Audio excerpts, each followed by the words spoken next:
So I'm Winona Bateman, Director of Families for a Livable Climate. Our mission is to create community for climate action in Montana and empower families to advocate for a livable future.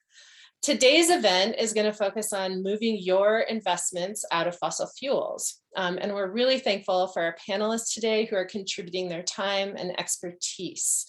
Keith Fitchner with Edward Jones, Samuel Reinhardt, who is a representative of Calvert, and Andrew Oleg, also with Calvert Funds.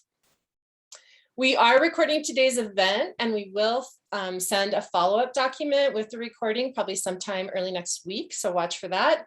And you can stay tuned to future events at our website at livableclimate.org. Before we start, I'd just like to do an acknowledgement that today many of us are joining this conversation from what is now commonly known as Montana.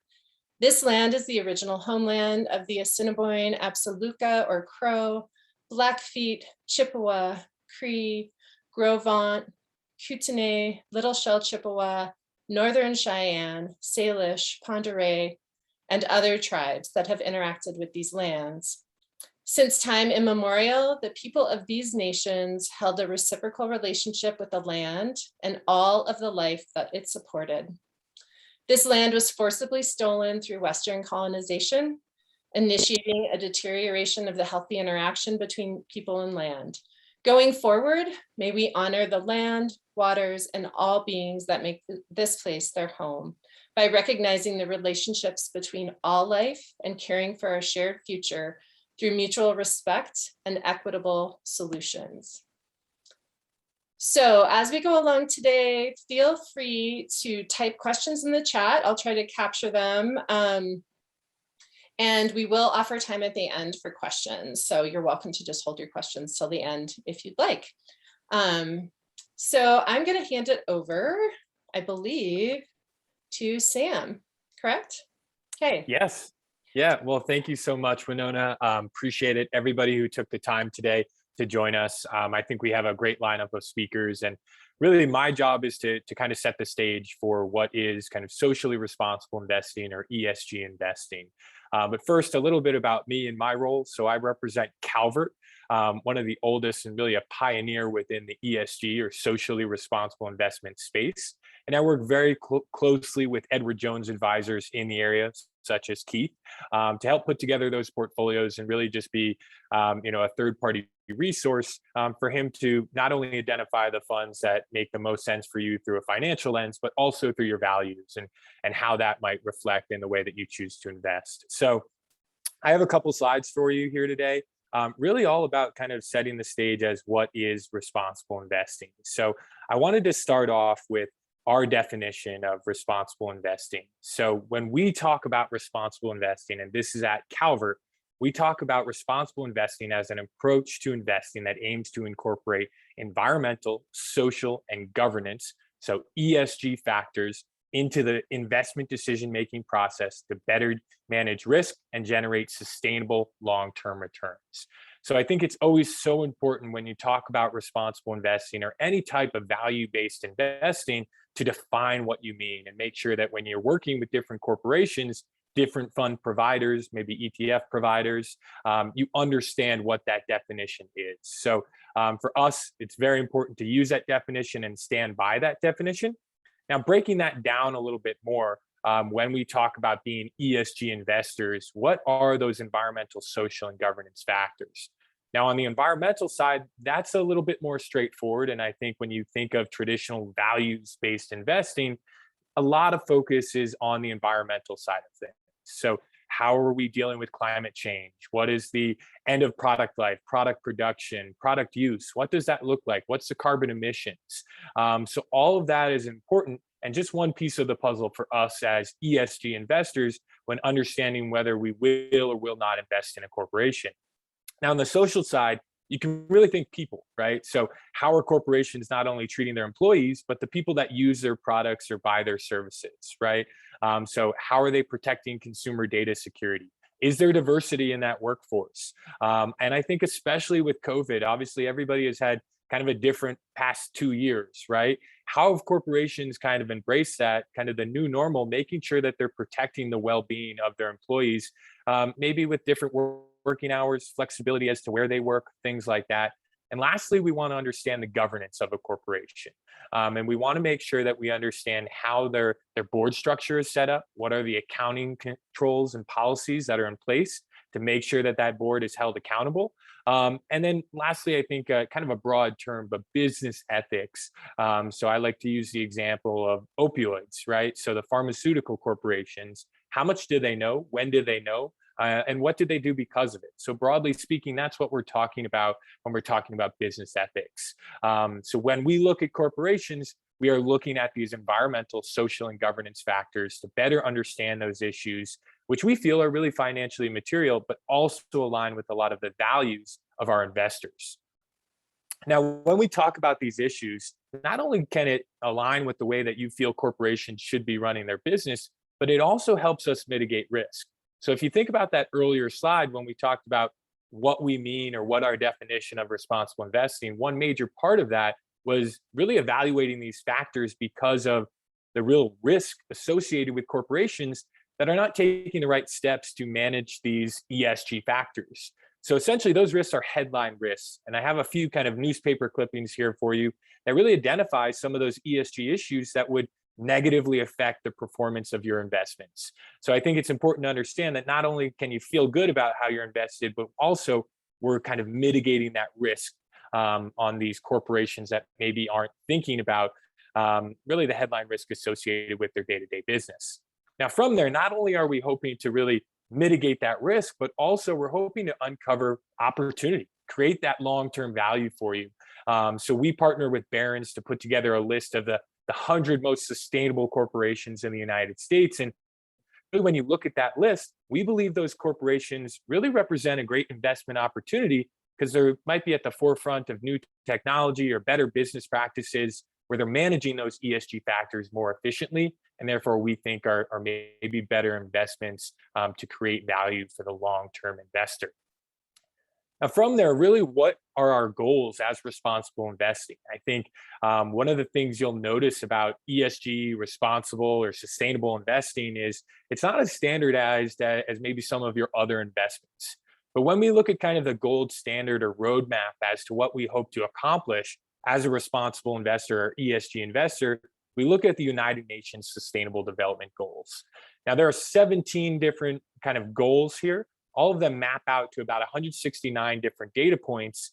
And we actually helped put this together in one of the first signatories on this back in 2015. And we feel either indirectly or directly, we can affect positive change through our engagement with corporations or divesting from corporations to help meet these goals. So these are lofty goals. When these were put together, we were hoping to meet these goals by 2030. So fingers crossed, we're kind of on that path to continuing to kind of do our part to really tackle some of these very important issues.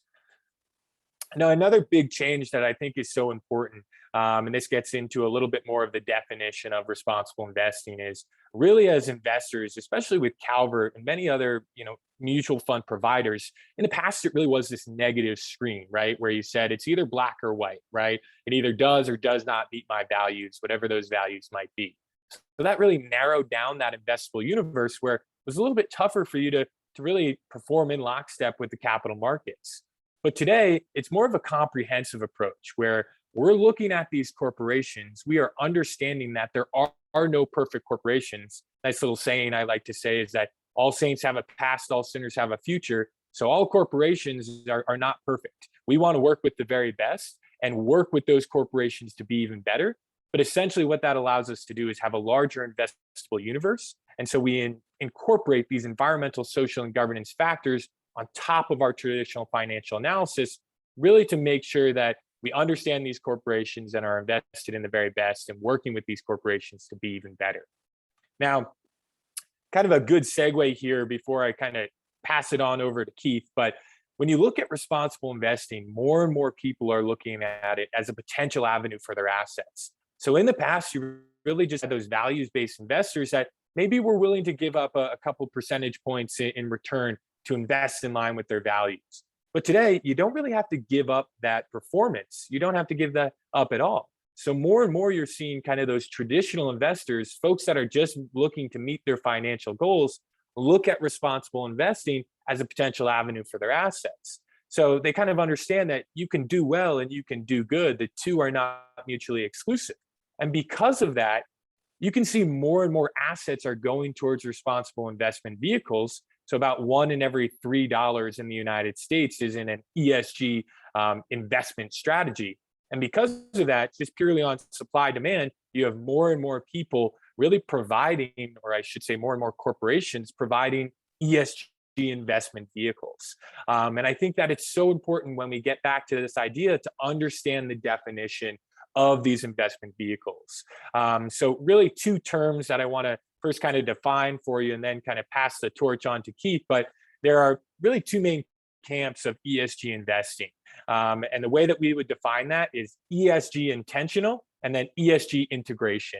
And ESG integration means that essentially we're taking into consideration these environmental, social, and governance factors, but the buck doesn't necessarily stop with those ESG screens, right? So they're taking into consideration those factors. But at the end of the day, let's say there's an oil corporation that has a great dividend, they might choose to invest there, even though it has bad environmental practices.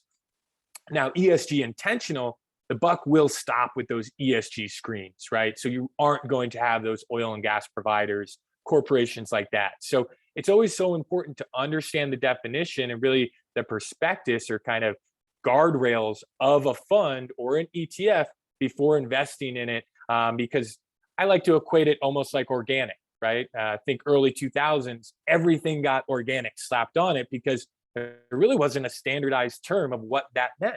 So a lot of people kind of took advantage of that, used it almost as a marketing term.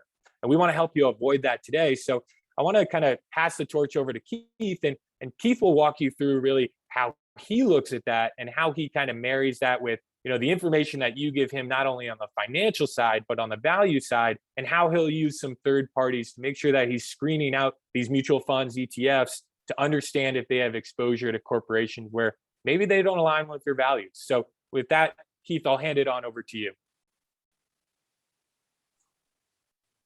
Thanks so much, Sam. Yeah, a lot of you, I don't know if you've heard of Edward Jones or know much about us, but we're kind of everywhere. There's a lot of Edward Jones people in the Missoula area, which is awesome. And when I've been in the industry about 15 years, about 3 years now with Edward Jones, and now that we know a little bit about what ESG is all about, it's been a huge push of mine to make ESG more of a forefront of the investment world, especially here in Missoula and locally. I'm a Montana guy, born and raised.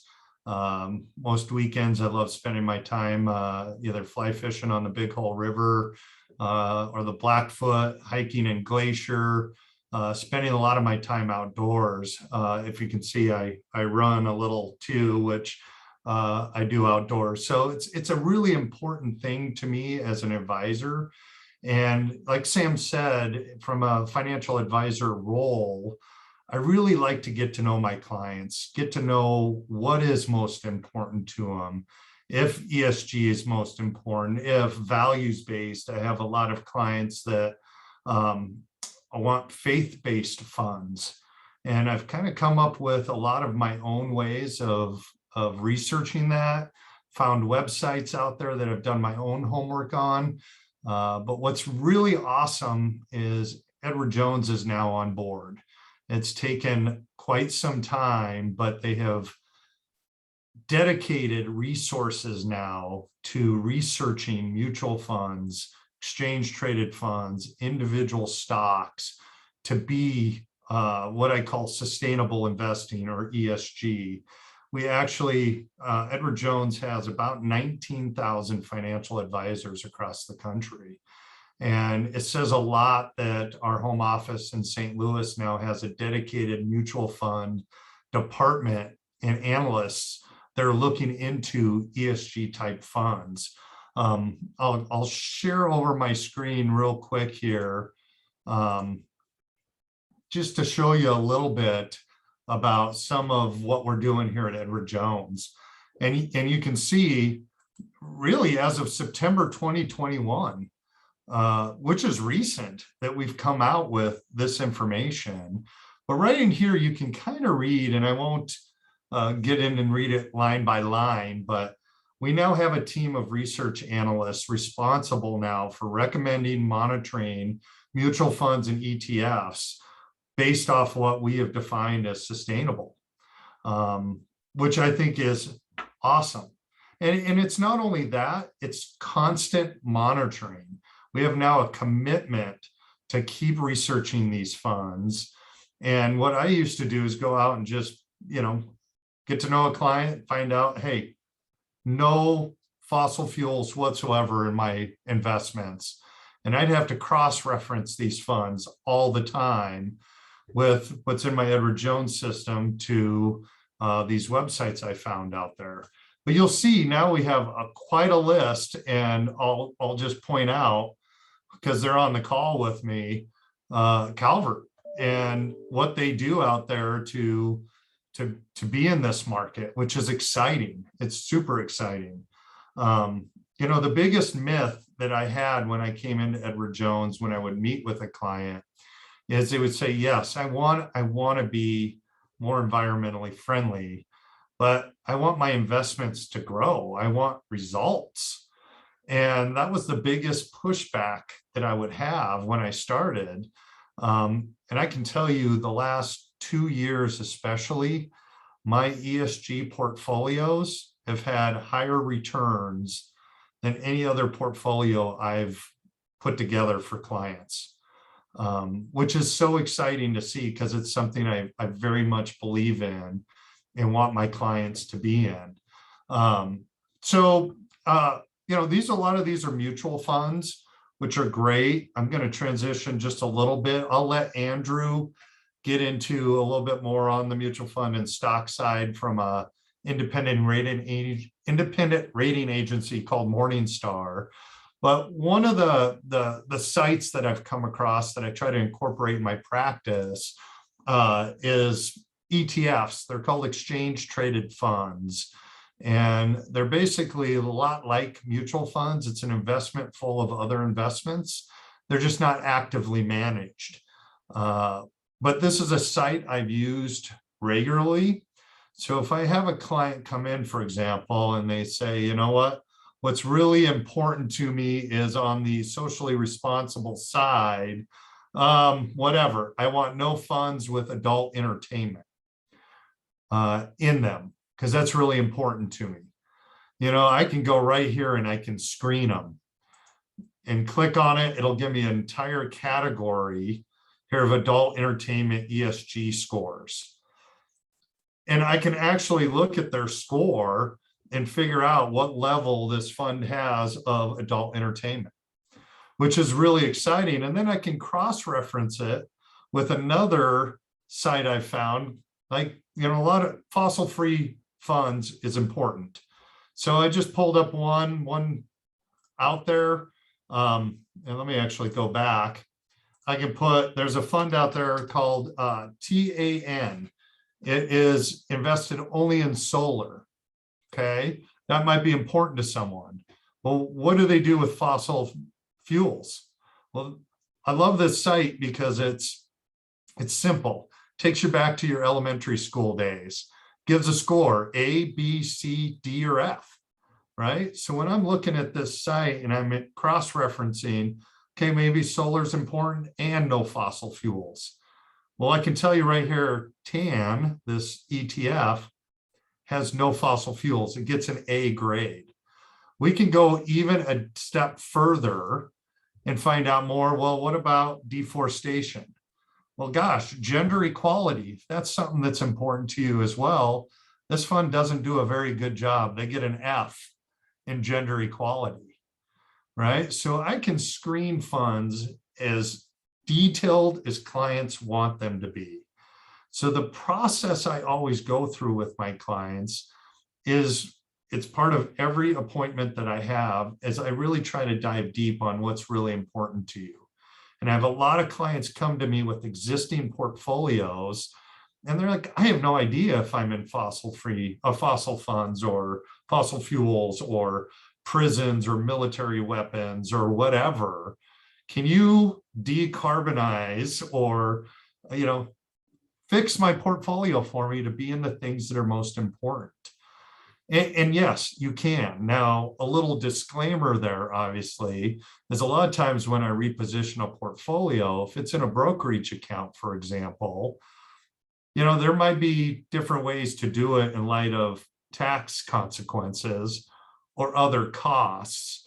But I always say, ask your financial advisor those questions, right?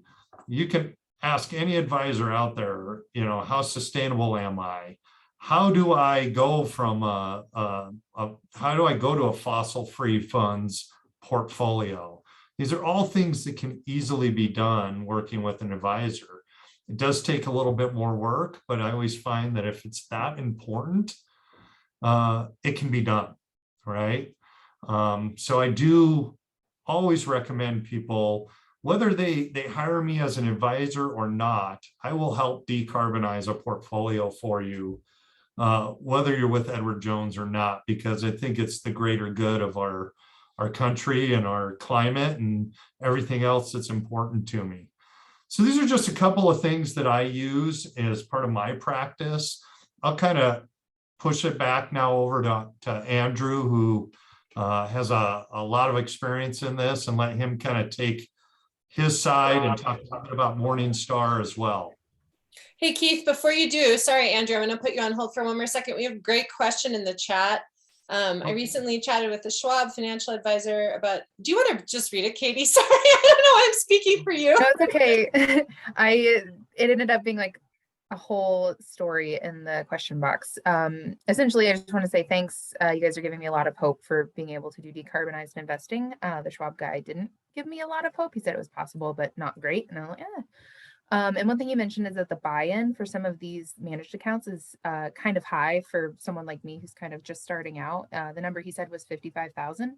And I was curious if you could speak to the truth of that, and if there are other options for someone who's just starting out to try to do something a little more, carbon-free as possible with not that much money. Yeah, I'd be happy to jump in here, Katie, and that's awesome. And part of me is I still think it's exciting that even a Schwab guy is talking about decarbonizing, and that's awesome because it's getting out there in the investment world. I have no idea what his 55,000 to get into these managed accounts, that might be a Schwab thing, seems extremely excessive. I have people that have come into Edward Jones and started a brokerage account that's all fossil free for $100 a month. I mean, it's really what you can afford. There are a lot of retirement accounts that we have, Roth IRAs, traditional IRAs. I even do simples and SEPs and 401ks for businesses. And, there's no real magic number that you have to put in. It's until I know a little bit more about a person's situation. I do a lot of financial planning first before we even talk about investing. Are you on track to retire at 65? Maybe you want to retire at 50. How do you get that done? The investing part is the easy part to me. It's, finding the right funds to fit your personality and your profile is easy. At Edward Jones, that's one thing that I really like, is we were really designed to be the small time investor in communities. We like meeting with people face to face. Our offices are set up in neighborhoods for the most part. We're not in a downtown high rise like a lot of these other investment guys are. And we're single branch offices for the most part. So when you're calling us, you're talking to me all the time, which I love. So we have that personal relationship with our clients. But no, 55,000, that must be just a Schwab thing. But that's a great question. And I'm still excited that they're talking about it. So that's cool. Great. Well, it's interesting. Thanks for having us and for letting us join you again today to share some ideas. I appreciate it. So I sit in California. I work with folks all over the West Coast to understand how we put this together. So I work as kind of an extension of the Calvert research team. as Sam so eloquently talked about, Calvert is one of the pioneers in this space. And here's the challenge. I think it's a good thing, but here's the challenge for you, Keith, but for all of you as potential investors. This is a fast growing trend. Everybody is looking towards this space. They understand that it makes sense. With that, the amount of options in our industry have quadrupled over the last 5 years. Every investment company is saying, ooh, this looks like a good idea. I can take market share. So it's good that everybody's talking about it, but it's also created more work and a little bit more nuance for folks like Keith, who's been focusing on it for years and has a little bit of a lead start. And so, I think if I can leave you with anything is we do a good job. There's other great investment managers that you have available with Keith. But ultimately, you got to figure out the philosophy of that investment manager. And you have to figure out the philosophy of that actual investment, because we run 28 different strategies or mutual funds, but they all have the same set of principles, which Sam talked about. Not every fund offering company has that same kind of universal approach, right? Other firms might say, here's a dedicated fund, but here's what we do with the rest of our asset base. And so you really got to get into the weeds. Second thing that I would leave you with is there are many definitions. Let's talk about carbon. Let's talk about climate, right? Climate change. I don't know if you read the IPCC a month ago, but it's clear that we are on a warming pattern and humans have had an issue with it. Great. If you don't even believe the science, if you're an investor in the capital market, and we believe the science, but even if you don't, if you're investing in the global capital markets, every single investment needs to be evaluated through the lens of potential risk and the potential opportunity set, right? There's a transition risk, a physical risk, right, of your property and your location. But then there's this also risk called transition risk. Where are you as an operator, as a company, relative to all of the other companies that you compete with for the ultimate idea of energy transitioning and transitioning to what we're all talking about, which is this idea of renewable energy technologies and low carbon or no carbon types of technologies. And every company is on a different kind of continuum on those risk and opportunity sets. And so that's essentially what we're trying to do at Calvert, comprehensively understand the risk and the opportunity, not only environmentally, but then how comprehensively that jives with social opportunity and risk and governance opportunity and risk. And I think Sam touched on that. And so the other thing I would also challenge you to think about is your definition of fossil fuel. There's a lot of different definitions out there, right? So the prevailing industry definition of fossil fuel or fossil fuel investing is called the Carbon Underground 200, the 200 dirtiest, biggest emitters out there, right? Now at Calvert, we tend to not own those companies. Matter of fact, we even go broader and say we tend to not own any company that has the fossil fuel reserve as an asset, right? As an asset that's really kind of the reason that they have a value, the reason that the market cap value of those companies is kind of based on that asset, which is underground, that they have to go dig for, which now we know they have to go further out and deeper down to get it. And there's really no optionality for those types of companies, right? Because we're moving towards a path called peak oil, or oil demand will peak and then go down. Now, it won't hit zero in the near future, but as we consume and as industry consumes less and less fossil fuel, what are they going to do with that asset, right?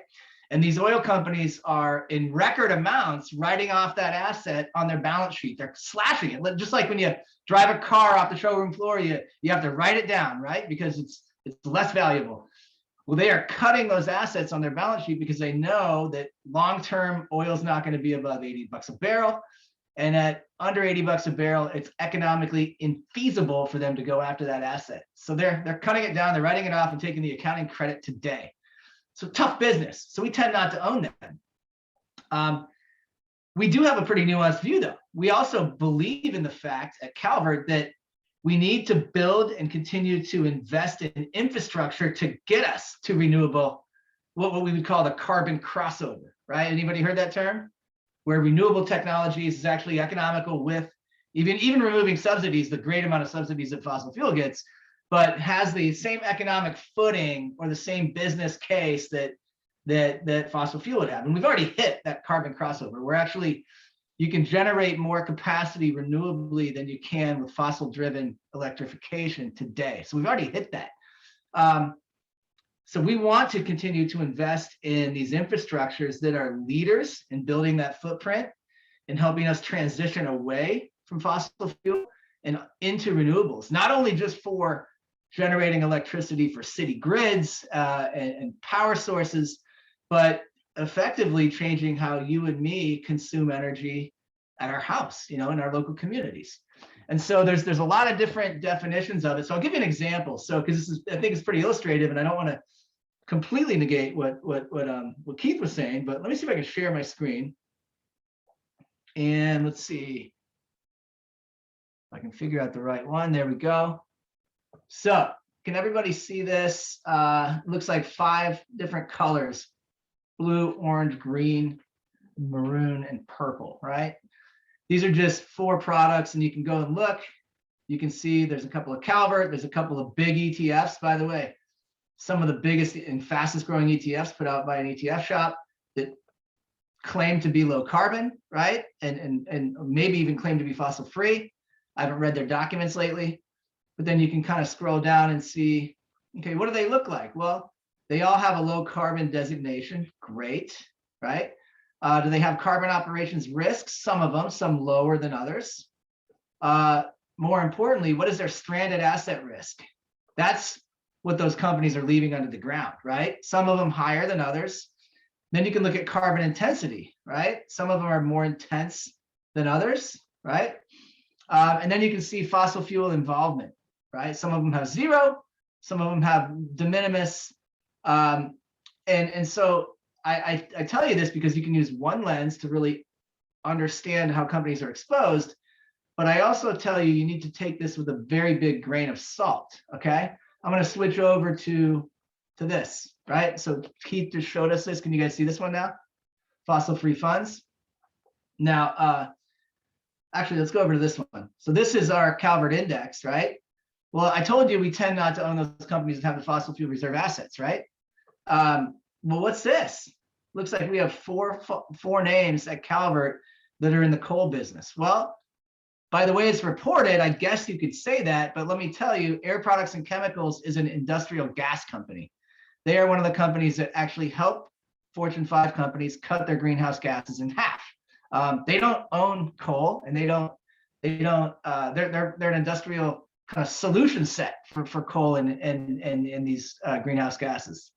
The rest of the 3 are actually an electric utility, an independent power and renewable energy producer, and a multi-utility.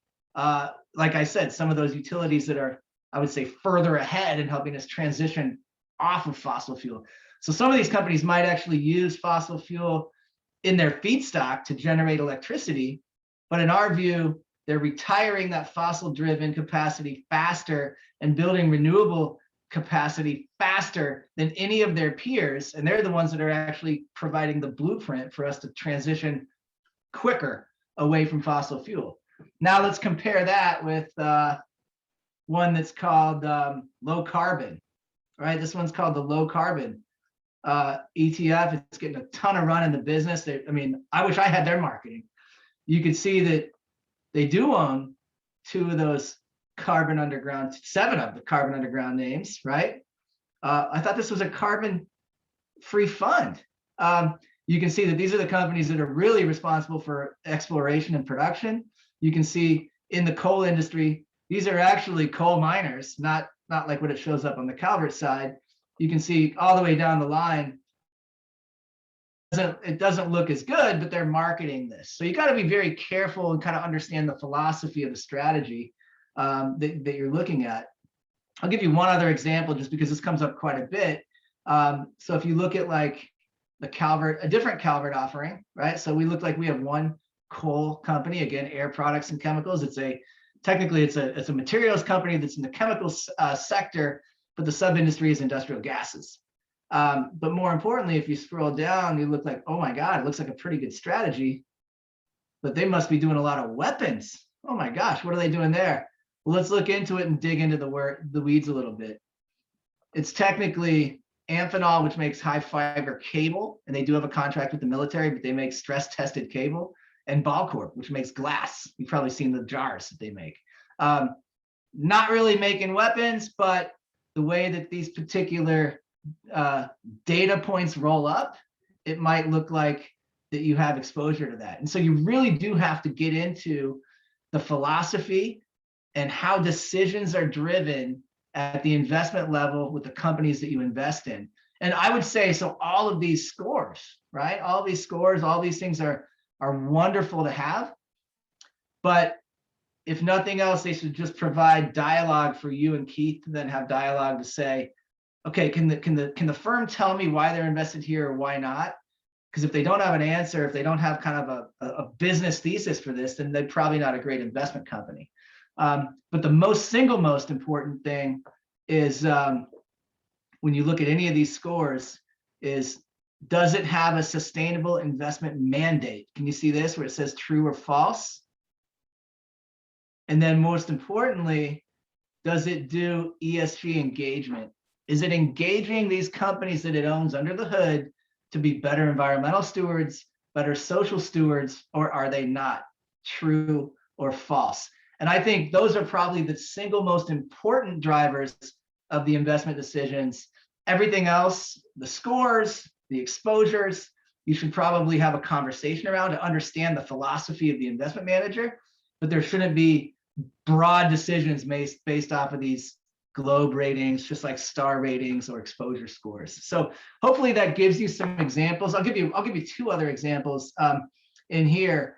So I wish actually, I'll bring this up. Let me just bring up our fund.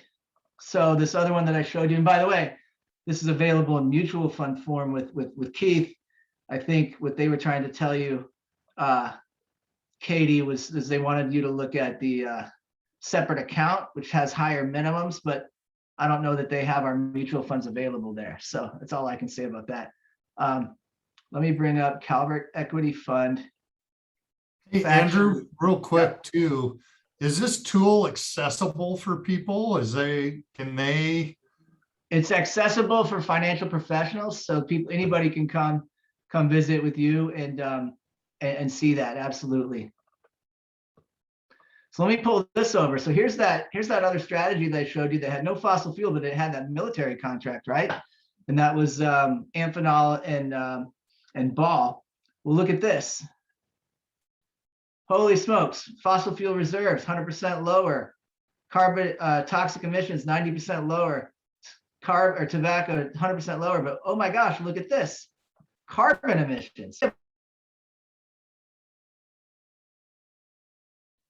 Oh, did you want me to be quiet?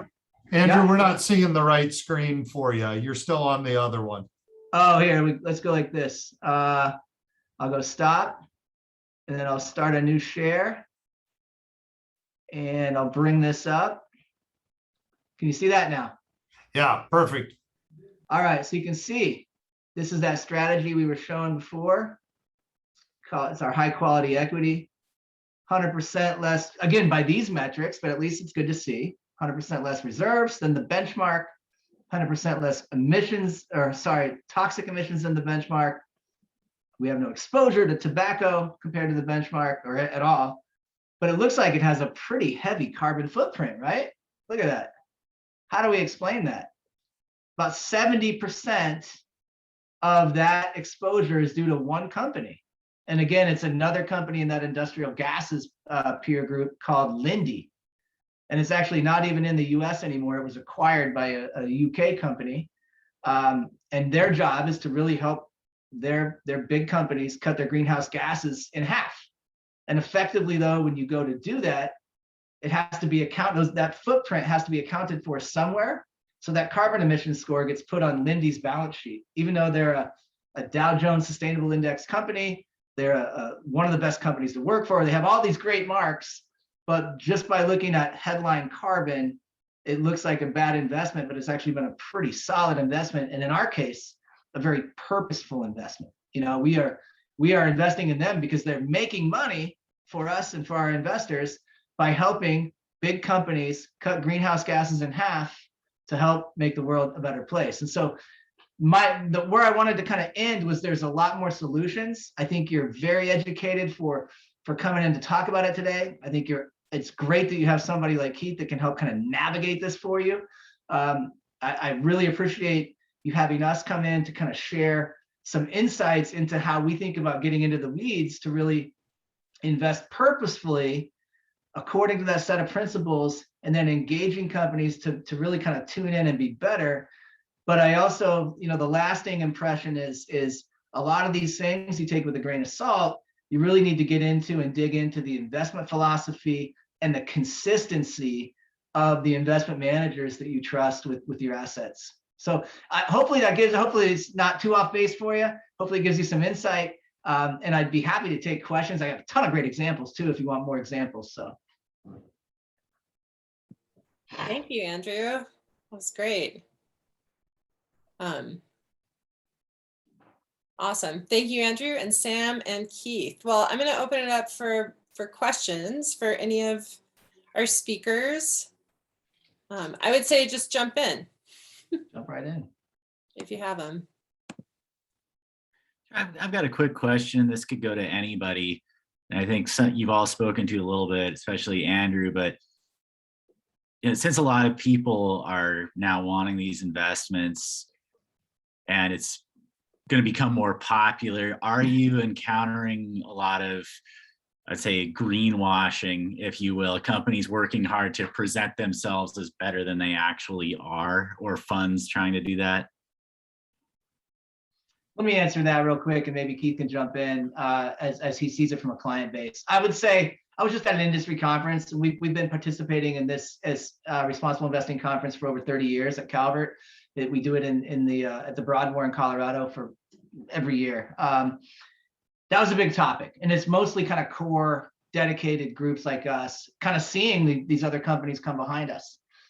What I would tell people is that I don't know that it's essentially greenwashing. There's just differing philosophies. So like that ETF that I showed you, they want to own the best companies in every sector, even if they're crummy sectors. That's just and they believe that just owning the best performing ESG companies in every sector equals a better mousetrap. And I think there's merit to that. I think that there's real investment merit to ESG equals better portfolio outcomes. But for some of those other groups, there's really kind of a lack of dedication or authenticity. But I still think there's a place for those strategies if you don't care about changing the world. If you just want the characteristics, I think there's a real place for them in a portfolio.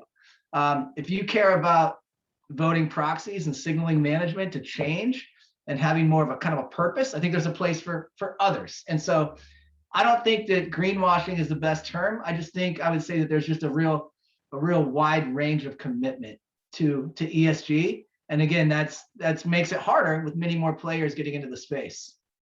Keith, does that make sense?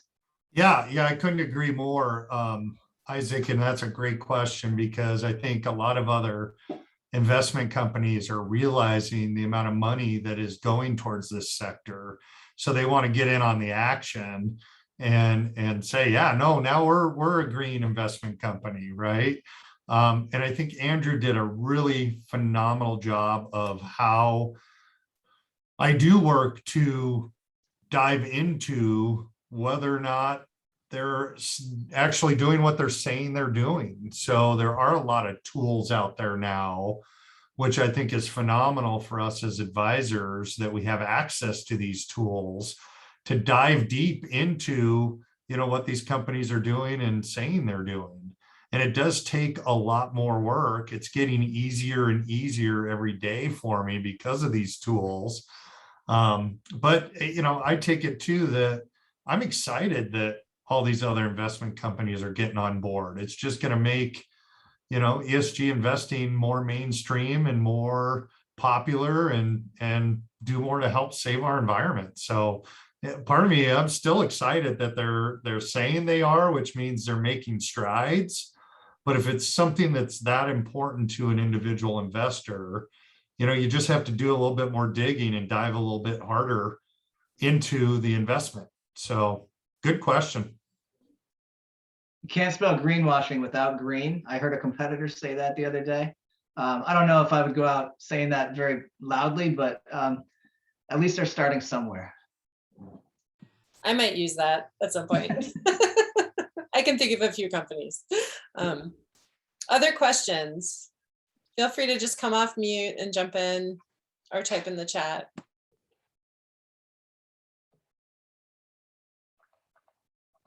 Come on, there's got to be something. I have a question. I'll throw one out there. Is there a screen for racial justice and equity? It's being developed. There's a lot to unpack with it, specifically because if you just think about organizations have pretty diverse workforces, but they really don't have diverse workforces at the top.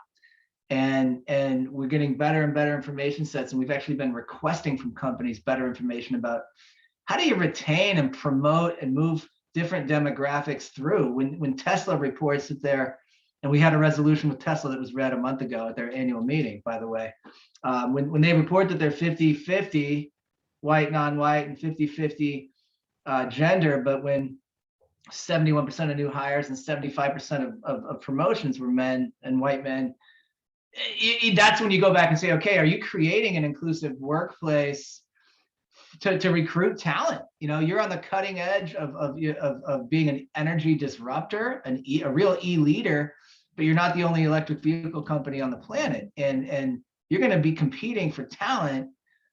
And if you don't have the infrastructure to curate that talent, you put us at risk as an investor. So that's kind of how we're thinking through it.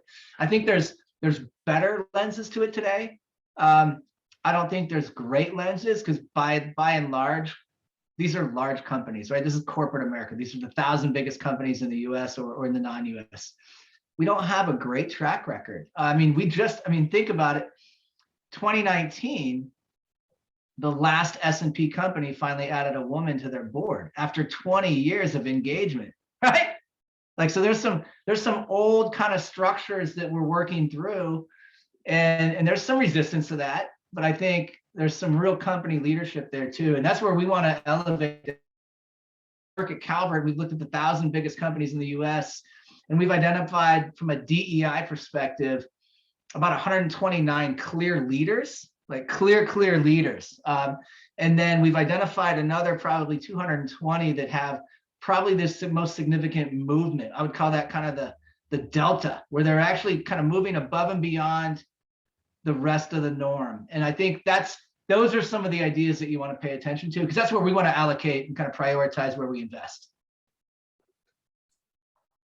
Yeah, that's a great question. I'll jump in too. I get that question often, and it does take a little bit more research, and there isn't much research out there on that. I get the same thing on LGBTQ along that line, and there really hasn't been a whole lot developed on that end either.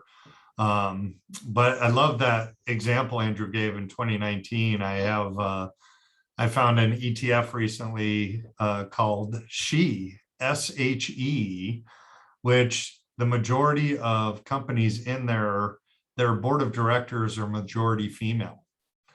And it's a really cool fund, right? And I've done a lot of research on it, and I actually put it into some portfolios, but I think companies are making more strides there. And it's still a lot of work for us to kind of research these, find them. And, if that's something that's so important to you, Winona, I would research it until I go blind to find those companies that meet your needs. So. Well, thanks, Keith. And full disclosure, Keith does manage our minor retirement account. That's how I know Keith. Anyway, well, thank you. That's a good answer. I feel like another piece of it is the impact of the company's product and work in the world on across demographics could be another really critical piece of that. Anyone else want to jump in with a question?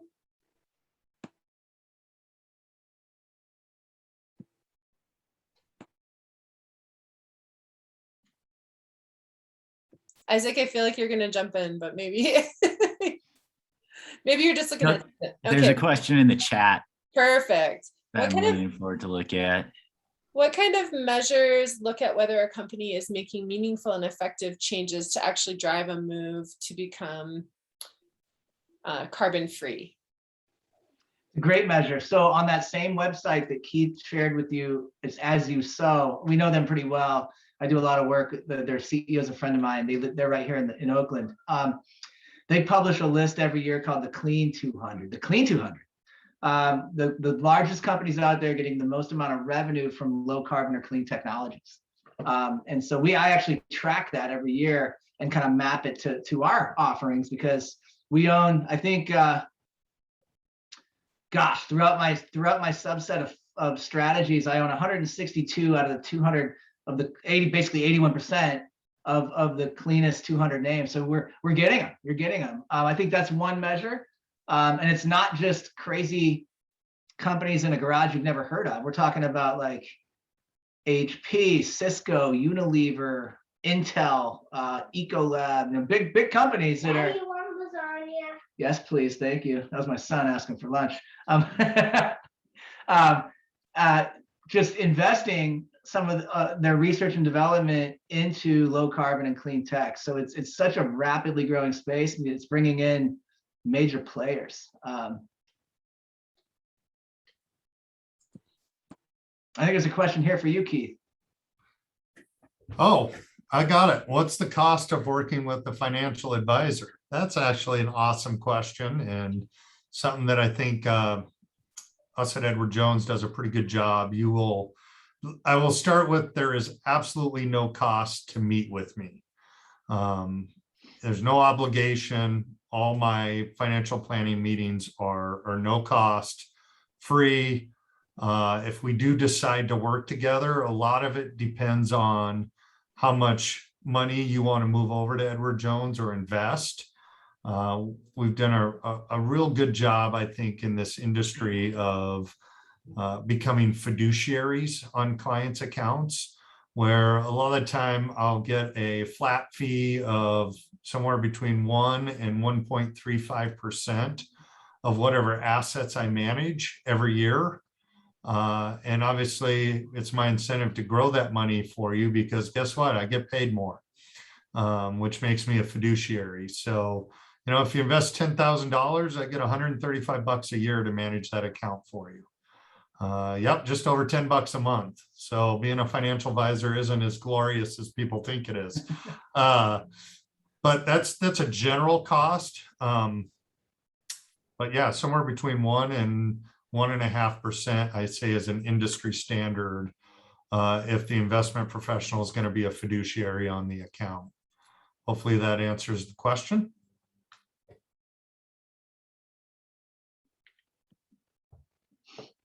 Great, thank you, Keith, and thank you, Andrew.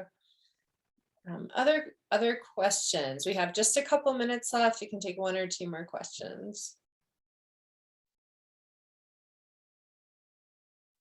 If you're interested in additional kind of commitments around kind of low carbon and energy transition, usually every September, October, we have what's called Climate Week globally. And this is kind of a week that companies get together and make these kind of large commitments into the future. And what I would definitely suggest is kind of Googling it and seeing what companies have announced during Climate Week. So a couple of years ago during Climate Week, Chrysler announced that no more will a single dollar go towards fossil drivetrain. It's all going to be renewable R&D. Unilever, a company that we do own in a water fund, in an index, but also have an active weight in. So we like Unilever. They make Ben & Jerry's and Vaseline and household products, but they came out a year ago or 2 years ago and said that not only are they gonna, not only is there a lot of plastic in the ocean, but a lot of it has their name on it, and they want to do something about it. And so it's going to be hard to go to zero plastic, but they committed to getting out of the plastics lobby. Good signal. They committed to cut their virgin plastic use in half in 3.5 years, which is pretty cool. So they're going to think through kind of the circular economy and reusable plastics instead of single use. And then they came out again over this last climate week and came out and said that they're making like some real scientific targets and putting some dates on it. So to really measure their progress. And so that's way ahead of virtually any consumer company. And so these are ways to kind of gauge what companies are doing to, again, not be perfect, like Sam said, but understand their part in the value chain and also be a solution provider, you know, be a real leader to help us kind of move towards those end targets. I see another, thank you, Andrew. I see another question in the chat. Any good sources for analysis on the carbon related pledges that companies make? A journal or news source or author? We're still kind of thinking through it right now, and how I think SASB, or they're called the Values Reporting Foundation now. They've merged together, but it used to be called SASB, and the Values Reporting Foundation. You know, the TCFD, the Task Force on Climate Disclosure or Carbon Disclosure, I think would be a good place. Those are places where we're trying to kind of collect the data and then work through the data and understand is what companies reporting really drive with what's happening in real life.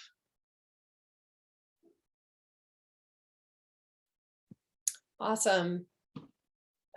Wonderful. Well, thank you, everyone who showed up with their lunches, their questions, and thank you to our panelists. It's great to see you all again. Andrew and Sam, well, I think Sam just jumped off, but joining us from far away, and just really appreciate your expertise and really your passion. You know, it's funny, people sometimes say, oh, Edward Jones, like, why are you talking to them? You know, and I'm like, well, because families have money invested, people have IRAs, like even those of us who are, you know, active and care, like people are working, they have to put their money somewhere, and it's better if they have an option to engage and learn how to invest in a way that's going to make our world habitable and thriving in the future. So thank you. And one other quick thing, Winona, you know, what you do in our community is so underrated, and just getting the word out and doing stuff like this. You're amazing. You're awesome. Keep it up. You are making a difference. So I just wanted to give you a shout out. Thanks, Keith. That's super nice. We appreciate it. Well, if you enjoyed this, want to hear about other events, probably early in the new year, follow us at livableclimate.org, and we will send out the recording and contact information for our panelists to everyone who registered either in the next few days or probably early next week. So watch for that email. Thanks so much for having us. Let us know how we can help. Okay, great. Lots of thank yous in the chat too. Have a great day. Take care.